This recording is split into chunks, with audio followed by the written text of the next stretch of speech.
I'm I-Team investigator Adam Walser. We previously reported how a woman who lives in this neighborhood was thrown in jail for 7 days of her HOA violations.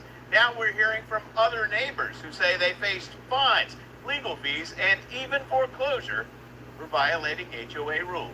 Our president lives here, and then this young lady's on the board. Shauna Cruz Munoz says the Creekview HOA, where she owns a home, has lots of rules about everything from putting away trash cans to maintaining lawns. This is some tall grass there. Yes.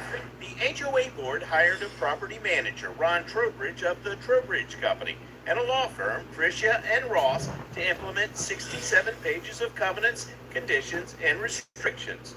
Neighbors say Trowbridge aggressively enforced those rules. He will ride through here really slow.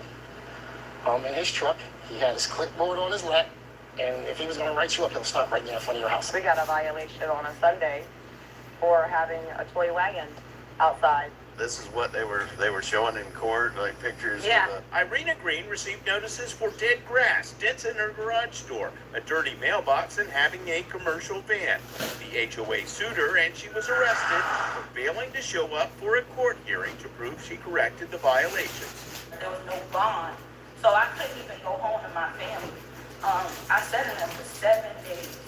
7 days in the jailhouse, like a criminal. A neighbor who wouldn't go on camera told us Trowbridge demanded that he replace his sod 3 times in 2 years. HOA attorney David Lair says appointing third parties to enforce rules can bring down morale. If there's a situation where the board is really hitting the keys to the property manager, I think that's where you tend to run into problems because you're not dealing with someone who lives there, who's a neighbor, who maybe really understands the people who live there in the community. It was like he was running the show. Shauna says she was involved in a years-long battle with Trowbridge over her home's exterior paint. and he painted this house how many times? 3 times since 2015. Wow, I don't think anybody around. Nobody paints their house that many times. Shauna says it started shortly after she moved in. I got a first notification that the side of my house had some fading. And all it said was, I needed to touch up the faded spots. So I did. Here's video of her son, a contractor, painting her home. Shauna says she sent Trowbridge proof she repainted and thought her issue was resolved. And then maybe 7 months later, I get served. She got notice of a lawsuit, which said, quote, the home appears to have been partially painted. However, the painting of the home was not ever completed. The paint is badly faded on the sides and rear. I'm calling, nobody returns my call. I email. Probably the 4th email in, I got somebody that replied back and said, oh, we see that you painted the house, but you need to touch up some more things on the driveway. Shauna says she repainted the rest of the house and notified Trowbridge.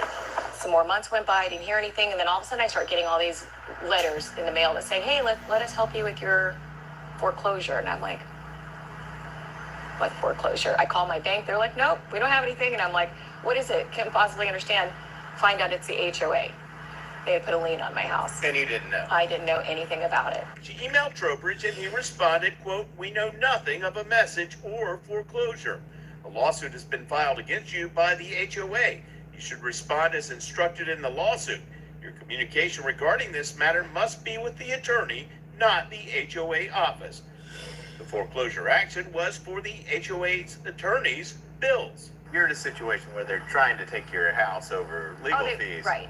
Well, they were going to put a lien on it. And if you didn't respond, that could eventually end up at the courthouse steps, right? Oh, after courthouse steps. And then they would, every time they go down to do something, they just add another fee on it. Because as of December, it was only $4,100. By the time we were done, it was at $5,100. We emailed and called Trowbridge, but he didn't respond. This is Adam Walsh. We also called and dropped by the HOA president's home, but didn't hear back from him either. I'm Adam. I'm with ABC Action News. Attorney Francis Frischia, whose firm sued Shauna, also filed a foreclosure lawsuit against Irina Green, alleging she was behind on her $65 a month HOA dues. Green responded in a court filing that she lost her job, was caring for her sick mother, and sent a wire payment to pay her delinquent HOA dues. Green said she tried to pay the rest of her $780 a year dues, but couldn't. My 3rd year, they locked me out of the account, and I was reaching out to them. And if you contact Trowbridge, the company, they always send you straight to the answer machine, the voicemail. A court filing in February showed she owed $12,295. Of that, $9,400 represented legal fees. We recently asked HOA attorney Francis Frischia, who also sued Green over her HOA violations, about the foreclosure case. Are you still foreclosing on her? I don't know. You don't know? All right. She owes paid assessments because she hasn't paid her homeowner's assessments. And she has a legal obligation to pay those, so yeah, she'll be foreclosed. A lot of those, I think, were legal fees involving this case, were they not? Or Don't know. you don't know? Thank you, sir. He later wrote in an email, quote, "The fees and costs awarded in the enforcement action are not a part of the assessment foreclosure suit." His law firm canceled a hearing on her foreclosure days after her arrest. Kind of put in for that day to be canceled at this moment in time. Do you think they're still going to try to take your home here? I'm not sure. Green owes at least $3,300 in additional legal fees for that HOA case. Shauna agreed to settle her foreclosure lawsuit by paying Frischia's fees in monthly installments. If you go to court, he's just going to keep tacking on because he, every time he has to say anything, be anywhere, file any paperwork, who knows how high this could have gotten. Hundreds of dollars an hour. Hundreds of dollars an hour. Absolutely. My team investigator Adam Walser with photojournalist Matt McGlashan taking action for you.